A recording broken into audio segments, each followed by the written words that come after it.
말씀을 나누려고 합니다. 요즘에 아까 목사님께서도 말씀하셨는데 요즘에 우리 기독교 교회력으로 무슨 무슨 시기를 지나고 있는지 혹시 아세요? 그렇죠, 사순절이에요. 네, 똑똑하시네. 다시 한번 따라하시겠습니다. 사순절. 그래서 요즘에는 이제 돌아가면서 이제 설교를 할 때 이 사순절 예수님의 그 십자가와 그 속죄에 대한 내용, 부활로 향하는 우리의 말씀을 이제 나누는 내용이에요. 그래서 오늘 가인과 아벨도 그런 내용 중에 하나입니다. 그래서 오늘은 혹시 가인과 아벨 이야기 아세요? 들어보신 분들 계시죠? 오늘 다 아시지는 못할 것 같아서 조금 이야기를 나누면서 한번 시작을 해보도록 하겠습니다. 오늘 이야기는요, 최초의 인간 누가 있었죠? 아담이랑 하와가 낳은 애들 이름이 가인과 아벨이에요. 그래서 오늘 본문의 이야기는 뭐가요? 감기가 안 난다고요? 가인과 이름이 가인이랑 아벨이에요. 그래서 이제 오늘의 본문의 이야기는 아담이랑 하와가 죄를 지어서 하나님이 화가 나셨어요. 그죠? 그래서 내쫓아버렸어. 아담과 하와를. 그래서 내쫓긴 상태에서 이제 일어나는 일들입니다. 내쫓긴 상태에서 아이를 낳았는데 첫째 아들 이름이 뭐라고요? 가인. 두 번째 아들 이름이 뭐게요? 아벨. 이에요. 자, 그래서 오늘 이야기를 할 건데 아마 하와도 자기가 이 낳은 자식이 자기들이 분명히 처음으로 죄를 지어서 하나님께 혼이 나서 화가 나서 하나님이 너희들 이제 죄니까 더 이상 나랑 함께 할 수 없어 해서 애들에서 쫓겨냈는데 자기는 이제 선악과를 따먹은 것밖에 없단 말이에요. 그죠? 불순종의 죄를 지었어요. 근데 자기가 낳은 자식이 어떤 죄를 더 저지르게 될 건지에 대해서 하와는 몰랐을 것 같아요. 그죠? 만약에 자기의 아들이 자기의 그 자식이 어떤 일을 저지르게 될지 알았더라면 하와가 진짜 경악을 했을 겁니다. 오늘 그런 얘기예요. 어쨌든 아들을 낳았어요. 가인을 낳고 아벨을 낳았습니다. 이 아이들이 자랐어요. 가인은 농사를 짓는 사람이 됐고요. 아벨은 양을 치는 사람이 됐어요. 자, 어느 날 이제 부모님이 너희들은 하나님께 예배를 해야 돼 라고 하니까 이 가인과 아벨이 하나님께 예배를 드리러 갔습니다. 가인은 뭐 하는 사람이었다고요? 농사 짓는 사람. 그러니까 농사 짓는 사람은 뭘로 하나님께 예배 드렸겠어요? 그렇죠. 곡물, 곡식. 엄청 열심히 추수를 했겠죠. 이게 지금 옛날 얘기예요. 농사법이 오늘처럼 이렇게 발전되고 농기구가 있던 시절도 아니야. 근데 어떻게 농사를 지었던 것 같아요. 너무 힘들게 지었던 것 같아요. 왜냐면 하나님이 벌을 주셨는데 니네들이 노동하지 않으면 곡식을 먹을 수 없다 이러니 얼마나 피나는 노동을 했겠어요. 자, 그래가지고 그 곡식으로 하나님께 예배를 드렸습니다. 자, 기억하실까요? 우리 아벨은 뭐 하는 사람이었다고요? 양 치는 사람. 그럼 뭘로 하나님께 예배 드릴게요? 양을 하나님께 드려야 되는데 뭐를 드릴까? 어떤 놈이 제일 이쁠까? 어떤 놈이 제일 깨끗할까? 찾고 찾다 보니까 어떤 애가 제일 이쁘고 깨끗하냐면 첫 새끼. 새끼 중에서도 첫 새끼. 그 놈을 다 골라가지고 기름을 떡 떼내가지고 그 기름을 태워서 하나님께 예배를 드렸어요. 근데 이상한 일이 벌어졌어요. 무슨 일이 벌어졌냐면 하나님이 가인의 제사는 안 받으시고 아벨의 제사만 받으셨어요. 우린 여기서 좀 멈칫하게 돼요. 왜냐면 우리 당연히 하나님께 예배드리러 다 같이 나오면 하나님은 다 우리 예배를 받으셔야 되잖아요. 근데 오늘 말씀 보니까 뭐래요? 예배를 받을 때도 있고 안 받을 때도 있어요. 와, 우리 오늘 다 같이 예배를 드렸는데 하나님 우리 전부의 예배를 받으실까요? 아니요. 받을 수도 있다면서. 어떻게 드려야 되죠? 그럼 하나님께 받을 만한 예배를 드려야 되는데 멈칫하게 돼요. 하나님이 내가 드리는 예배를 안 받으실 수도 있다니. 그죠? 다시 생각하게 돼요. 그래서 사실 오늘 본문이요 되게 어려운 본문이에요. 제가 이제 뒤늦게 신학교를 여러 군데를 다녔는데 다니는 곳마다 만나는 교수님들마다 이 가인과 아벨의 주제를 가지고 막 논쟁을 하세요. 왜냐면 어렵거든. 하나님이 왜 아벨의 제사만 받으셨지? 그러니까 답이 성경에 안 나와요. 그래서 이 얘기를 가지고 왜 하나님은 아벨의 제사만 받으셨을까? 이걸 가지고 여전히 논쟁을 합니다. 책도 제가 여러 번을 봤는데 다 달라요. 그래서 무엇이 맞을까? 제가 정말 어려웠어요. 왜 하필 나한테 가인과 아벨을 설명하고 하실까? 정말 괴로웠어요. 저만 괴로운 건 아닌 것 같아요. 왜냐하면 이제 되게 유명한 작가 중에 헤르만 헤세라는 작가가 작가가 있어요. 이 사람이 쓴 진짜 유명한 책이 있는데 이름이 뭐냐면 데미안이라는 책이에요. 제가 한때 이 문학 병에 빠져가지고 좀 있어 보이려고 데미안 책을 읽었다가 너무너무 어려워가지고 이건 왜 이래 했어요. 왜냐면 거기 나오는 주인공 데미안이라는 사람이 있는데 얘가 이제 하나님에 대한 반응심이 있어요. 그래가지고 자기를 뭐라고 표현하냐면 나는 하나님한테 독립해버린 가인과 같은 사람이다라고 자기를 표현해요. 그래서 책을 읽으면서 이게 뭔 소리야? 뭐 이딴 소리를 하고 있어. 그래서 제가 이해가 안 돼서 그 책이 너무 어려웠는데 저뿐만이 아니라 세계 문호들, 유명한 작가들, 혹은 목사님들, 학자들 다 이 문제를 가지고 어떻게 해석할 것인가, 이 본문을 어떻게 볼 것인가 라는 문제는 사실 쉬운 문제가 아닌 것 같아요. 다들 그걸 가지고 고민을 하는 걸 보니까. 하지만 오늘 저는 이 사순절을 지나는 시점에서 이 아벨과 가인의 제사에 대한 내용을 예수님의 순환과 속죄에 대한 주제로 한번 풀어보려고 합니다. 먼저 이야기를 나누기 앞서서 우선 히브리서 11장 4절 말씀을 같이 한번 읽어보도록 하겠습니다. 믿음으로 같이 읽겠습니다. 시작! 믿음으로 아벨은 가인보다 더 나은 제사를 하나님께 드리고 의로운 자라 하시는 증거를 얻었으니 하나님이 그 예물에 대하여 증언하심이라. 그가 죽었으나 그는 그 믿음으로써 지금도 말하느니라. 이렇게 고백하고 있어요. 우리가 창세기 본문에서는 하나님이 왜 아벨의 제사만 받으셨지? 알 수 있는 답에 해답이 없어요. 근데 힌트가 있는데 히브리서에 나와요. 왜 받으셨다고 나와요? 아벨은 무엇으로 하나님께 예배를 드렸어요? 믿음으로. 따라하시겠습니다. 믿음으로. 아벨은 믿음이 있었어요. 그럼 생각하게 돼요. 아벨은 그럼 무슨 믿음을 가지고 있었길래 하나님이 받으셨을까? 사실 이 내용은요 역사를 관통하는 내용이고 하나님이 진짜 옛날 오래전부터 막 세우셨던 그 오래된 계획을 이뤄가시는 그 내용이에요. 그래서 이게 그냥 이렇게 알 수 있는 게 아니라 우리가 믿음의 눈을 크게 뜨고 봐야 돼요. 무슨 눈? 믿음의 눈을 뜨셔야 돼요. 오늘은 그동안 믿음의 눈을 깎고 있었다면 오늘 좀 이렇게 떠보세요. 진짜? 자, 하나님이 도와주시길 바랍니다. 자, 첫 번째 따라하시겠습니다. 양의 첫 새끼와 그 기름으로 드린 예배. 양의 첫 새끼와 그 기름으로 드린 예배. 네, 화면 띄워주세요. 네, 따라하시겠습니다. 첫 번째입니다. 양의 첫 새끼와 그 기름으로 드린 예배.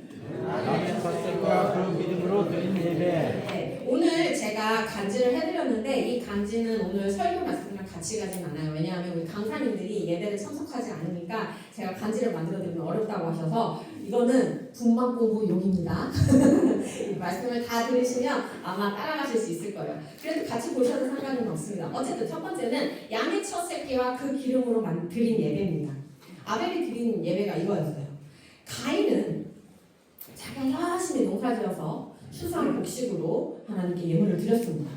아벨은 자기가 열심히 정성껏 친 그 양떼를 중에서 골라서 제일 예쁜 그 새끼로 하나님께 예배를 드렸어요. 대부분의 학자들과 그 교수님들은 뭐라고 하냐면 가인의 예배가 아벨의 예배보다 노력이 좀 부족했다. 노력이 부족했다라고 말을 해요. 예배의 정성이 부족했다 라고 표현을 합니다. 왜냐? 가인은 땅에서 그냥 저절로 나는 그 곡식을 쫙 잘라가지고 한 방에 띡 드렸고 아벨은 양 중에서 제일 예쁘고 제일 깨끗한 그 첫 새끼를 골라고 또 골라서 그 첫 새끼를 또 죽여가지고 기름을 또 떼냈다는 얘기는 뭐예요? 해체를 했다는 얘기잖아요. 그래서 기름을 또 따라내었어. 하나님께 예배를 드렸으니까 더 많은 노력과 더 많은 정성이 더해진 것이다. 그래서 하나님의 예배는 노력과 정성이 너무너무 중요하다라고 얘기하는 사람들이 있어요. 틀린 건 아닙니다. 근데 농사를 지어보시는 분들은 알잖아요. 농사가 쉽습니까? 아니죠. 앞에서 아니라고. 저는 사실 농사를 지어본 적은 없는데 저희 아파트 아래층에 사시는 분들이 아산에 아주 큰 땅에 농사를 지으시고요. 그래서 요즘도 그렇지만 더운 여름 진짜 막 40도 막 올라갈 때 있잖아요. 그때도 하루도 빠짐없이 아침에는 수레를 끌고 아산으로 전철 타고 가십니다. 그리고 해가 지면 막 기승맥진에 땀에 쩔으셔서 돌아오세요. 자, 알았어. 아산에 땅이 많으시구나. 알았어요. 그래서 저희 아버지가 물어본 거예요. 야, 이 연세에도 이렇게 큰 땅을 가지고 농사를 지으시니 수익도 있으시고 얼마나 좋으시냐 물어봤어요. 이분들이 바로 화를 내는 거예요. 아우 힘들어가지고 더 이상 농사 좀 안 지었으면 좋겠다고 이러시고 확실히 내서 하신 말씀이 그러니까 땅을 떼줄 테니까 당신이 어르신이 어디서 좀 지어달라고 자기 농사를 안 지었으면 좋겠다고 화를 내세요. 농사가 절대로 양치는 것보다 쉬운 일은 아니에요. 그쵸?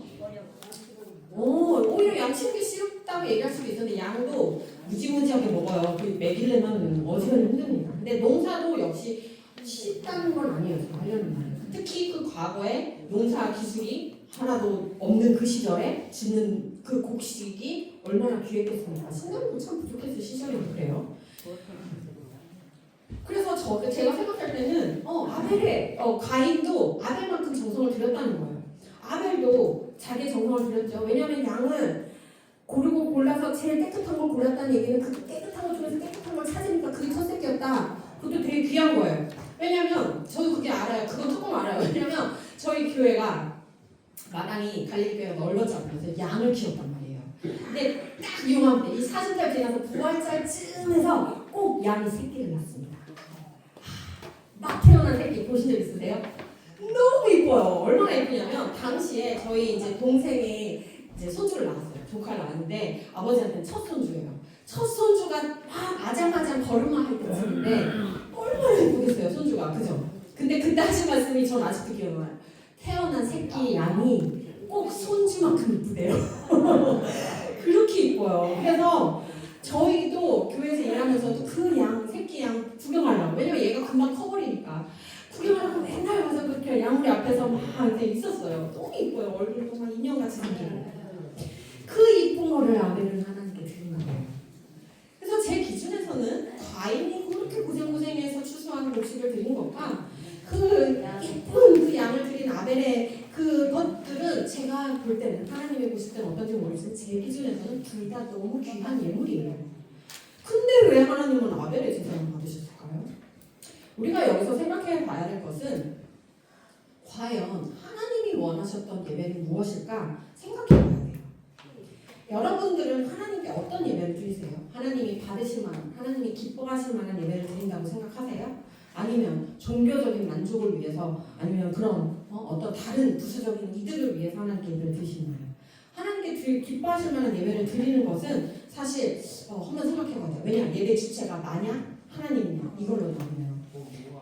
자, 제가 사이판에서 학교 선생님이었어요. 음악 선생님. 근데 제가 있었던 그 교회 기도원 기도처가 있었는데 이게 산 속에 있었단 말이에요. 완전 정글 속에 있었어요.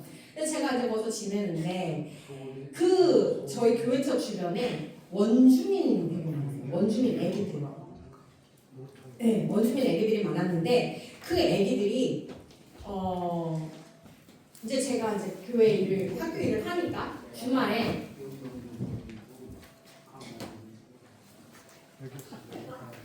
조금 조용히 해주세요. 네. 네. 자, 그래서 사이판에 이제 원주민 아이들이 있는데 이 아이들을 가지고 주말에 예배를 좀 드려보자, 성경 공부를 좀 해보자 해서 제가 프로그램을 만들었어요. 아이들을 꼬맹이들을 한 10몇 명을 다 초대를 했습니다. 당시에 제가 이제 장로님 부부가 저와 함께 교회 이제 건물 수리하면서 이제 환경 정리하느라고 같이 지내시던 부분이 계셨어요. 그래서 그 부부와 함께 그분이 도와주셨어요. 그래서 아이들을 제가 초대할 테니까 음식 좀 준비해 주실 수 있으세요? 그랬더니 해주겠대요. 자, 뭘 준비할까? 이 아이들을 초대해서 우리가 예배를 드리고 잔치를 할 건데 무슨 음식을 대접하면 좋을까? 생각했는데 우리나라 애들이 좋아하는 게 뭐겠어요? 떡볶이, 김밥, 뭐 이런 거 좋아하잖아요. 그래서 얘네들은 원주민 애들이니까 우리나라 애들이 진짜 좋아하는 그 떡볶이랑 김밥을 못 먹어봤을 거야. 얼마나 새롭고 재밌을까? 우리 그러면 떡볶이랑 김밥을 하자. 그래서 나한테 물었어요. 현우 선생님은 어떤 김밥 좋아하세요? 했더니 저는 참치김밥이 좋아요. 꼭 참치김밥 해주세요. 그랬어요. 왜냐면 저는 마요네즈랑 참치랑 버무린 그 참치랑 마요네즈랑 버무린 그 참치랑 깻잎을 싼 걸 너무 좋아했거든요. 그래서 이분이 알겠대. 근데 찾아봐도 사이판에 깻잎이 없어요.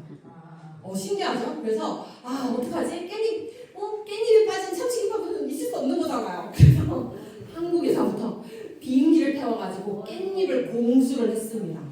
떡볶이 떡과 함께 깻잎을 공수를 했어요. 먹고 싶어요. 그죠? 그래서 그거를 이제 공수를 했어요. 프라이팬에서는 없는 깻잎으로 이제 참치김밥을 많이 만드니까 저도 너무 먹고 싶은 거예요. 그날은 아이들이랑 예배를 드리는데 아침부터 제가 너무 신났었어요. 야, 드디어 참치김밥을 먹을 수 있구나 이러면서 엄청 신났는데 자, 아이들 모았어요. 다 왔어요. 그래서 신나게 예배를 드리고 성경 공부도 하고 게임도 하고 막 열심히 놀다가 다 같이 간식을 먹으러 식당으로 갔습니다. 장로님 부부가 정말 정성껏 준비를 해주셔서 진짜 파티처럼 해주셨어요. 와, 아이들이 이제 기대하는 마음으로 앉아서 식사를 먹는데 아이들이 한 입 딱 먹더니 이런 거예요. 이래요. 왜 맛있는 건데 왜 이랬더니 알고 보니까 떡볶이는 타이어 씹어 먹는 것처럼 지글지글한 거예요. 안 먹어보고 싶다는 거야. 깻잎은 태어나서 처음 먹는 거예요. 아세요? 깻잎 한국 사람만 먹어요. 모르셨죠? 그래서 저도 옛날에 왜 사람들이 이민을 갈 때 왜 깻잎 씨앗을 가져가서 화분에 뿌려가지고 키워서 먹을까 궁금했거든요? 알았어요. 한국에서밖에 안 나요, 그게. 그리고 한국 사람은 먹는 식재료인 거예요. 우리는 그게 맛있는데 걔네들은 처음 먹어보는 거니까 너무 역겹고 이게 무슨 맛이야? 뭐 음식이 막 이상한 냄새가 나는 거예요. 그러니까 우리는 그게 그러니까 너무 맛있는 건데 왜 이러지? 그래서 몰랐는데 장로님 부부는 눈치가 되게 빠르셨던 것 같아요. 이거 얘네들 깻잎 처음 먹어보는 거다. 싫어서 그러는 거야. 해서 얼른 깻잎을 빼가지고 다시 다시 이제 김밥을 말아줬더니 애들이 그제서야 아무리 정성으로 막 한국에서부터 막 제금 공수해 와서 그 귀한 음식을 만들어서 대접을 하면 우리도 좋아하니까 너희도 좋아할 거야 라고 준비한 음식이 태평양 어떤 작은 섬에서 태어나서 자란 그 사람은 먹어볼 때 그건 진짜 최악 음식인 거예요. 예배도 마찬가지예요. 우리가 아무리 하나님 좋아하실 거야 라고 해서 막 온갖 화려한 것과 온갖 막 기술력과 자본을 다 때려 박아서 막 하나님께 예배를 드렸을 때 그게 하나님이 기뻐하시는 예배겠느냐 생각해 볼 수 있는 거예요. 우리의 기준이 아니라 하나님의 기준에서 우리의 예배를 생각해 봐야 돼요. 다시 물어보면 우리는 과연 하나님이 기뻐하실 만한 예배를 드릴 때 있나요? 아니면 자아도취적이고 도취에 빠져가지고 야, 이 정도 예배면은 하나님이 당연히 받으셔야지. 이 정도 예배면 아우 됐어. 우리 예배 잘 드렸어. 라고 생각하는 그런 예배인가요? 아벨은 하나님이 어떤 분인지 알았어요. 그리고 자기의 처지가 어떤 처지인지 생각하고 이해했던 사람이에요. 그래서 아벨은 하나님이 이런 분이고 내가 이런 사람인데 하나님이 어떤 예배를 받으실까를 생각했어요. 그래서 아까 서문에서 읽었던 그 히브리서에서 말하는 아벨의 제사는 믿음으로 드린 예배였다라고 말할 때 그 믿음은 아벨의 믿음은 되게 특별한 믿음이에요. 하나님께 예배드리려면 우선 하나님이 어떤 분인지 알아야 합니다. 아벨은 하나님을 어떻게 알았을까요? 두 번째 따라하시겠습니다. 속죄의 예배. 우리 알아요. 하나님은 거룩하신 분이에요. 하나님은 거룩하신 분이기 때문에 죄와 허물이 있으면 거룩함이 훼손되기 때문에 거룩한 하나님은 죄와 함께할 수 없어요. 그래서 인간이 죄를 지었을 때 하나님이 떨어뜨려 놓으신 거예요. 멀리 내쫓으신 거예요. 자, 그럼에도 우리는 예배라는 그 수단을 통해서 하나님께 나아갈 수 있는데 하나님이 원하시는 그 예배를 드려야 하나님이 우리를 만나주실 거 아니에요. 그죠? 그럼 거룩하신 하나님 앞에 죄인인 우리가 다가가려면 유일한 장애물은 뭐냐? 죄예요. 그렇죠? 죄가 해결되지 않으면 하나님께 예배 드리러 갈 수가 없는 겁니다. 이미 이 이야기는 아담과 하와가 에덴 동산에서 쫓겨날 때 이런 이야기가 있어요. 자기가 죄를 지었어요. 죄를 지으니까 자기들이 벌거벗은 것을 그때 알았다고 했어요. 막 몰려오는 수치심과 막 죄책감 때문에 어찌할지를 몰라서 뭘 했냐? 무화과 나무 잎으로 옷을 만들어서 가리고 숨었어요. 하나님이 찾았죠. 너희 어디냐? 찾아냈는데 찾아낸 하나님이 아담과 하와한테 하셨던 가장 먼저 하신 일이 뭐냐면 맞아요. 가지고 깜짝 놀라라. 와, 신학교 학생들도 몰라요. 진짜. 와, 맞아요. 가지고서 만들어 주셨어요. 이 얘기는 뭐냐? 하나님이 아담과 하와를 위해서 가지고서 만들었던 얘기는 어떤 짐승을 죽여서 그 짐승의 가죽을 벗겼다는 얘기예요. 다시 얘기하면 인간들의 벌거벗은 수치를 가리기 위해서 어떤 짐승이 희생되었다라는 사실입니다. 아벨이 드렸던 예배는 예배의 특이점은 특별한 점은 여기에 있어요. 죄인인 우리가 하나님 앞에 나아갈 때 우리의 죄를 그렇게 가려야 되는데 무화과 잎사귀 같은 걸로 가리는 게 아니라 어떤 대속적 희생이 들어가야 한다는 걸 알고 있었던 거예요. 그리고 자기는 죄인이라는 걸 아벨은 알고 있었어요. 그래서 하나님께 떳떳하게 나갈 수 없는 존재라는 걸 알기 때문에 어떻게 해서든지 자기의 죄를 감추기 위해서 가장 깨끗하고 가장 흠없는 그 짐승의 피로 자기의 죄를 덮고 하나님께 회개하는 마음으로 속죄의 마음으로 그 기대하는 마음으로 하나님께 나갑니다. 그리고 이 방식은 나중에 하나님께서 모세에게 주시는 예배법, 제사법이 돼요. 그 제사법의 모체가 돼요. 나중에 하나님이 너네들 예배 드릴 때 이렇게 예배 드려라 라고 지시한 내용 중에 아벨의 그 모델이 들어갑니다. 모세의 예배는 그 율법에서 말하는 모세가 받은 하나님께서 이렇게 예배 드려라 하는 예배가 5가지가 있어요. 뭐가 있냐? 번제, 속죄제, 속번제, 화목제가 있습니다.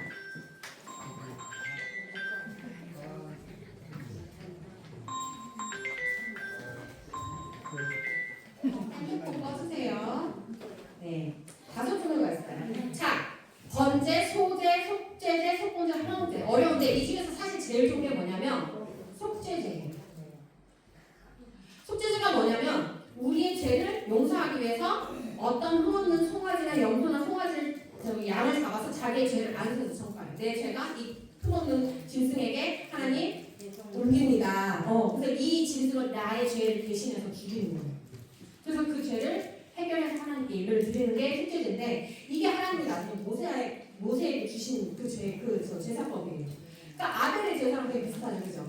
그러니까 하나님이 아벨의 제사를 기억하시는 것 같고 그 제사를 또 모세에게 주신 거죠. 어쨌든 근데 그 예배가요.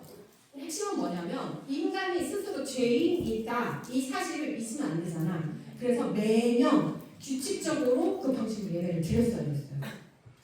자, 아벨은 그 모세의 제사가 뭐고 예배가 뭐고 그거 하나도 몰랐어요. 몰랐는데도 하나님 앞에서 자기가 죄인이라는 걸 아니까 하나님께 용서를 구할 수 있는 방법 그리고 하나님과의 그 인간의 죄의 사이에 있는 그 죄의 문제를 좀 어떻게 해서든지 해결해서 하나님께 조금 더 다가가고자 그리고 하나님과 다시금 교제하고 에덴 동산에서처럼 다시 교제하고 행복을 누리는 일을 원했어요. 그걸 기대했어요. 그래서 완전하지는 않았습니다. 아벨의 제사가. 하지만 믿음으로 하나님께 예배를 드리려고 하는 거예요. 그리고 어떻게 됐어요? 하나님은 그 아벨의 예배를 받으셨어요.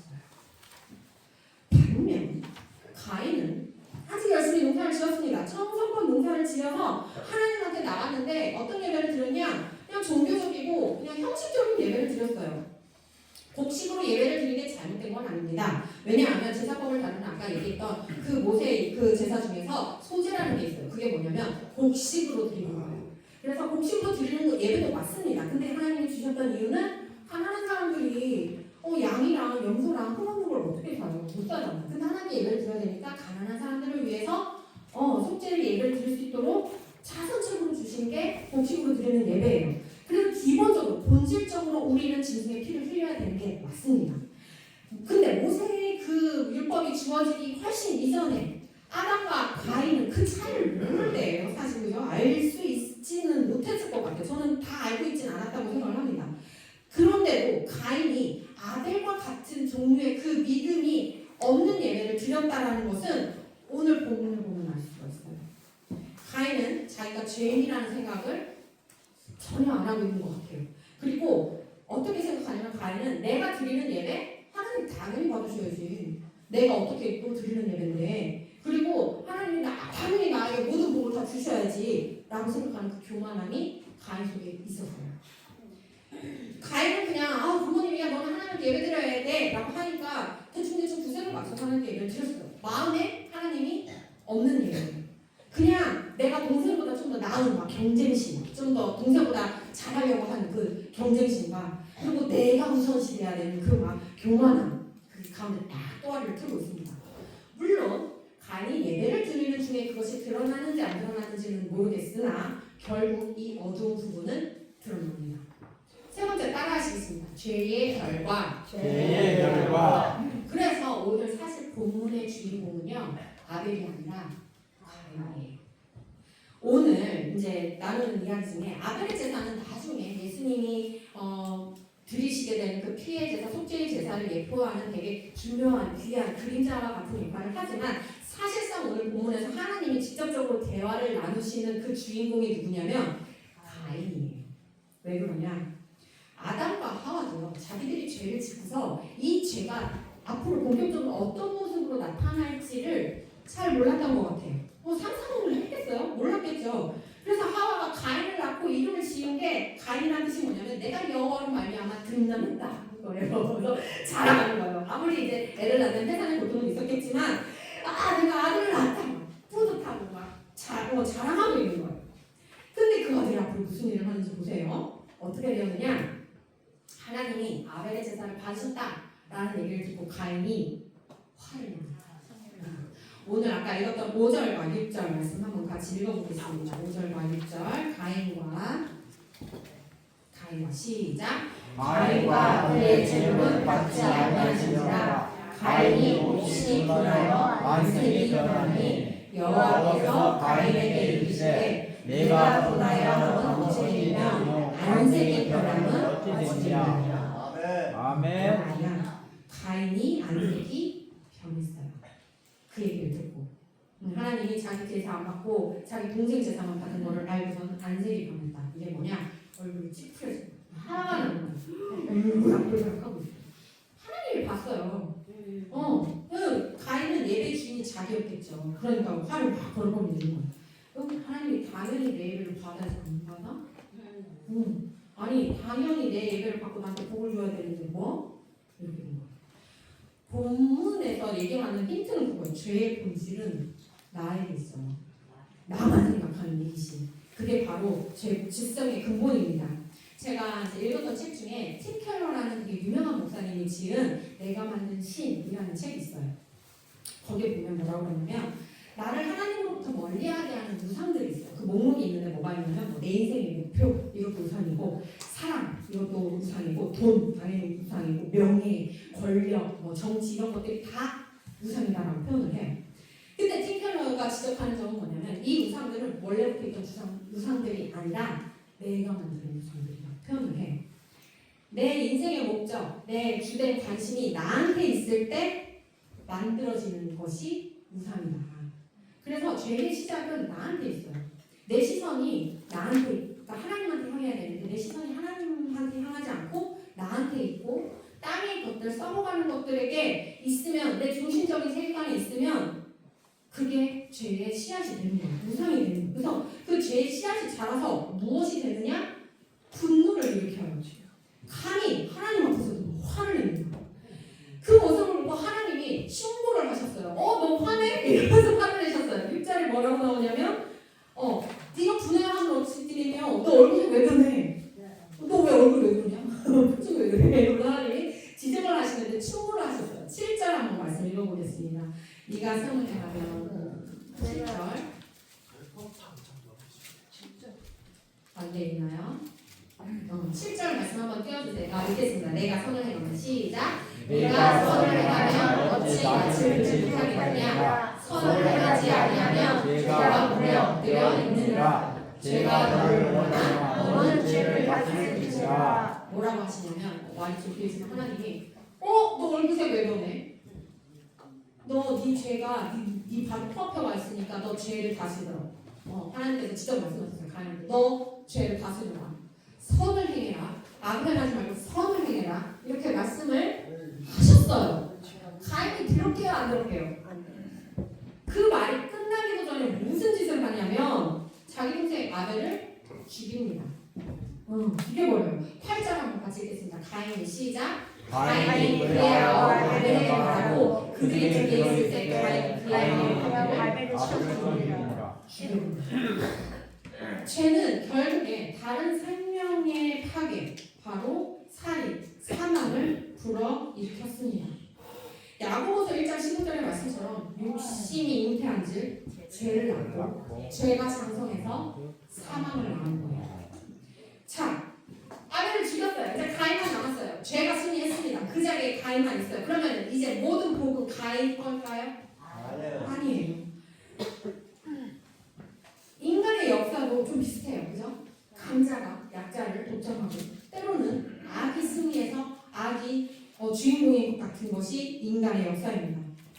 근데 악이 승리한 그 자리에 승리를 한 것처럼 보이는 그 자리에 하나님이 계세요. 그리고 하나님이 반드시 물으십니다. 하나님이 심판하세요. 에덴 동산에서 죄를 짓고 수치심에서 숨어있는 그 아담에게 하나님께서 물으셨거든요. 네가 어디 있느냐. 자, 그 하나님이 이제는 가인에게 아벨을 죽인 그 가인에게 찾아가서 하나님께서 또 말씀하세요. 네 아벨이 어디 있느냐. 또 물으세요.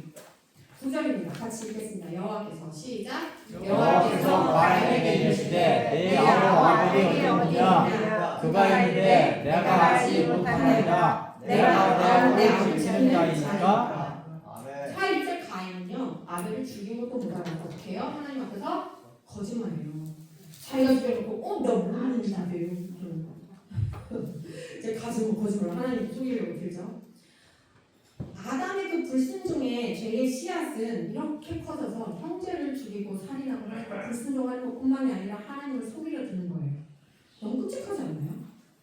그냥 아담과 하와는 선악과 열매를 따먹은 것뿐인데 이 원죄의 씨앗은 세대를 지나면서 살인의 모습으로 변해가요.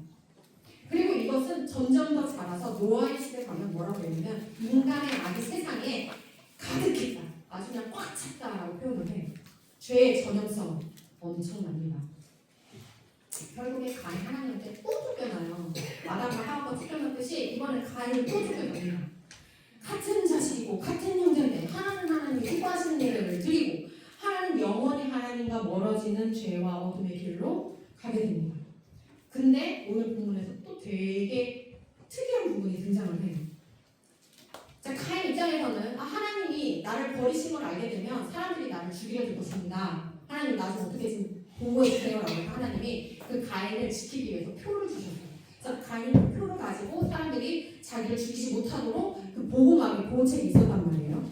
근데 사실 하나님이 가인을 내쫓으셨을 때 쫓아내면 그걸로 끝이가 되잖아요. 그렇죠? 쫓아내면 너 이제 나가. 네가 어떻게 먹고 살든지 상관없고 네가 어떻게 죽든지 나는 이제 상관 안 해 이래야 되는데 쫓아내면서도 하나님이 끝까지 은혜를 베푸세요. 구원받기에 적합하지 않은 그 하나님의 도우심을 받기에 적합하지 않는 것 같은 가인마저도 하나님은 구원의 계획을 가지고 계신 겁니다. 근데 이 이야기는 사실 좀 비슷해요. 왜냐? 에덴 동산에서 아담과 하와가 죄를 지었을 때 하나님은 무엇을 입혀주셨어요? 쫓겨날 때 가죽옷을 입혀주셨어요. 그렇죠? 그 수치를 감춰주셨어요. 최초의 죄인 아담과 하와를 향했던 하나님의 그 은혜와 긍휼은 오늘 본문에서 버림받아 마땅한 자기 동생을 죽인 가인에게도 동일하게 나타납니다. 그리고 더 놀라운 사실은요. 그 구원의 은혜가 지금 우리에게도 마땅히 죄의 심판을 받아야 하는 우리에게도 동일하게 역사하고 계세요. 네 번째 따라하시겠습니다. 예수 그리스도. 제가 초반에 아벨의 제사를 믿음의 제사라고 하는 그 히브리서의 말씀을 같이 인용을 했습니다. 아벨은 아직 예수 그리스도에 대해서는 몰랐어요. 하지만 그 파괴된 하나님과 인간의 관계를 하나님이 다시 회복시키시고 또 구원해 주신 것을 믿고 기대했던 것입니다. 그래서 장차 오실 메시아에 대해서 전혀 아는 것이 없음에도 불구하고 하나님을 믿음의 눈으로 보는 거예요. 자신의 죄를 덮어서 가장 깨끗한 어린 양을 찾아서 하나님께 나아간 것입니다. 그리고 아벨의 제사를 받고 기억하신 그 하나님이 모세에게 그 비슷한 제사를 또 명령을 하세요. 어린 양에게 안수해서 죄를 해결할 수 있는 속죄제를 명령하셨습니다. 히브리서에서 여러 차례 언급되는 게 뭐냐면 그 구약에서 말하는 그 모세의 율법은 앞으로 예수 그리스도를 통해서 이루어질 일에 대한 모형이고 그림자다라고 표현을 해요. 그래서 오늘 본문을 이 본문 안에서 본문 중심으로 막 문학적으로, 언어적으로 막 역사적으로 해석을 하게 되는 진짜 중요한 걸 놓치게 돼요. 왜냐? 히브리서에서 강조하는 게 뭐냐면 분명하게 이렇게 기록을 하고 있습니다. 피 흘림이 없으면 죄사함도 없다. 이 땅에 오신 예수님이 친히 그 어린 양이 되셔서 직접 피를 흘리심으로써 우리의 죄를 속죄하여 주신 거예요. 히브리서 9장 12절 말씀 한번 같이 읽어보도록 하겠습니다.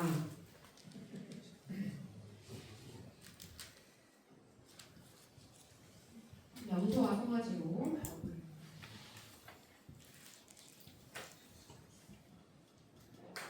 제가 읽어드리겠습니다.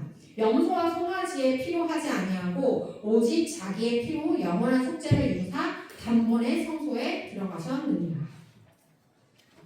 예수님께서 염소와 송아지의 피로 하지 않고 자기의 피로 영원한 속죄를 이루셨어요. 아까 모세율법은 매년 계속 해야 된다고 했죠. 완전하지 않아서 그랬어요. 근데 예수님의 피로 단번에 그 속죄를 이루셔서 우리가 하나님께 갈 수 있는 그 구원의 길을 여신 거예요. 하나님의 구원의 계획은 이미 아담과 하와가 죄에서 에덴 동산을 쫓겨나던 그 사건에서부터 이루어집니다. 비록 아벨도 아브라함도 모세도 그 누구가 예수라는 분이 오셔서 대속의 피를 흘려주실 것이다 라는 사실은 정확하게 알지는 못했지만 하나님이 앞으로 우리에게 이행하실 그 구원의 역사를 믿음의 눈으로 봤어요. 그리고 기다렸습니다. 그들이 믿음의 눈으로 봤지만 흐릿하게 본 거예요. 저 예수님을 몰랐으니까. 근데 우리는 확실히 알고 있습니다. 우리가 받은 그 예수님의 십자가는 예수님의 그 보혈의 피는 우리를 살리는 생명의 피고 구원의 유일한 길이 됩니다. 아멘. 이 말씀을, 이 사실을 믿음의 눈을 크게 뜨고 바라보실 수 있기를 바랍니다. 아멘. 과연 예수님의 보혈의 피가 그렇게 능력이 있는가? 의문하실 수가 있어요. 그렇죠? 우리가 늘 찬양을 하잖아요. 예수 보혈의 피를 그렇게 찬양을 합니다.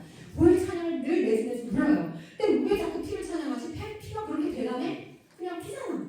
라고 생각할 수 있는데 이건 제 개인적인 고백인데요. 제가 이제 학교를 멀리 다녔어요. 기숙학교를 다녔는데 하나님이 기적처럼 길을 열어주셔가지고 전일장품도 받고 생활비까지 받은 거야. 생활비를 가지고 기숙사 중에서도 가장 좋은 진짜 1인실로 들어가게 돼요. 제가 정말 화려하게 공부를 시작합니다. 근데 기숙사에 들어가서 독방이니까 혼자 쓰니까 좋은데 들어가서 자는 첫날부터 제가 악몽을 꾸는 거예요. 근데 보통 가위 늘리거나 악몽을 꾸면 이제 깨서 뭐 어떻게 해서든지 깰 거 아니에요. 뭐 몸부림을 치든지 깨서 일어났다가 정신을 차리고 다시 자면 괜찮아야 되잖아요. 근데 그날은 이상했어요. 그래서 깨서 다시 잤는데 또 악몽을 꾸는 거야. 그래서 막 몸부림을 좀 다시 깼어요. 뭐야? 더러워. 무서워. 이러면서 정신 차리고 다시 잤는데 아까 그 꿈이랑 또 이어지는 거예요. 그래서 깨고 자고 했는데도 그 악몽이 계속 이어지니까 제가 너무 무서웠어요. 너무 무서워서 이제 전화를 걸었습니다. 아버지한테 전화를 걸어서 너무 무서워서 못 자겠다. 오면서 전화를 했더니 아버지가 하시는 말씀이 보혈 찬양을 불러라. 그리고 예수의 피, 보혈의 피, 예수 그리스도의 피의 능력을 믿는다라고 자꾸 선포해라 라고 하는 거예요. 그래서 무서워서 전화를 했는데 이게 무슨 말이야. 그래서 저는 나중에 기도해 주시고 전화를 끊었습니다. 근데 잠을 자야 되니까 그래서 다시 자야 되니까 겁은 나니까 다시 하라는 대로 합니다. 보혈 찬양 그래서 주의 보혈 능력 있도다 주의 피 믿음으로 그냥 막 부르고 그리고 하라는 대로 예수 피 예수 보혈의 피의 능력을 제가 믿습니다 라고 계속 외치면서 중얼거리다가 다시 잠이 들었어요. 근데 그날 이후 제가 악몽을 꾼 적이 없어요. 설령 악몽을 꾸고 가위에 눌리는 것 같다가도 그 꿈결에서 예수의 피 보혈의 피를 받습니다. 어둠을 떠나갈지어다 이렇게 하면 저를 덮고 있던 그 어둠이 그림자가 지나가듯이 하고 나가요. 제가 그걸 너무 생생하게 여러 번 기억을 해서 그 후로는 그런 악몽을 다시는 꾼 적이 없습니다. 신기하죠? 근데 그런 일이 또 있었어요. 제가 이제 선교훈련을 갔는데 선교훈련을 같이 받은 사람들이 한 70명 돼요. 학생들이. 근데 훈련을 한 6개월짜리 코스였는데 훈련을 시작한 그 첫 주에 애들이 막 악몽을 꾸는 거예요. 첫 주에는 한 3-4명이었어요. 그래서 그렇구나. 그 다음 주가 됐더니 10명인 거예요. 이상하다. 좀 그런가? 여기 자리가 좀 이상한가? 그래서. 근데 그 다음 주가 되니까 막 20명, 30명 악몽을 꾸는 거예요. 애들이 매일같이. 그래서 제가 제 이야기를 했죠. 나도 이렇게 악몽과 가위 눌리는 것 때문에 어려움을 겪을 때 이렇게 했더니 내가 없어졌다. 너희들도 같이 해보자. 이래가지고 그 학생들이랑 같이 그 악몽을 꾸는 학생들 그 방 문고리를 잡고 그리고 그 아이들이 자는 그 침대 모서리를 붙잡고 기도했습니다. 예수 이름으로 in the name of Jesus Christ 이러면서 봐요. in the blood of Jesus, the power of Jesus 이러면서 같이 기도를 했어요. 마귀를 떠나가라, 어둠을 떠나가라, 악몽을 떠나가라 이러면서 기도를 했는데 어떻게 될게요? 다 떠나갔어요.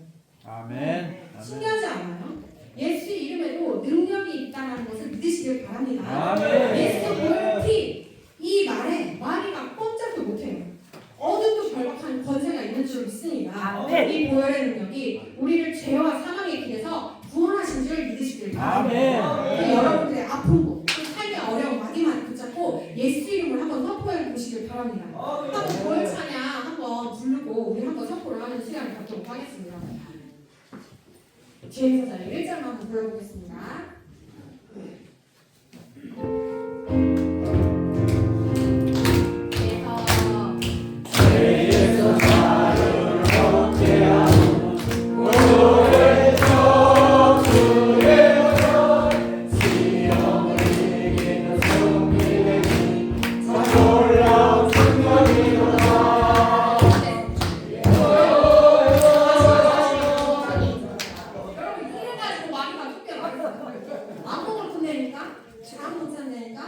집에만 이상한 일이 계속 생긴다니까 많이 쫓아내야 될 거 아니에요, 그죠? 박수 화끈하게 치시고 목소리 제대로 크게 불러서 다시 한번 부르도록 하겠습니다.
여러분 한번 해보세요. 여러분들 인생 가운데 어떤 저주가 여러분들 발목 붙잡고 있다면 예수 이름으로 선포해서 끊어내시길 바랍니다. 네, 이 사순절 기간, 이 은혜를 피해 보혈의 능력을 더욱 강하게 경험하시는 계절이 되시기를 바랍니다. 사순절의 계절 갈릴교 성원교회 성도님들은 예수의 보혈의 피해 능력을 입으시고 죄의 문제를 해결 받으시고 어떤 죄와 저죄, 사슬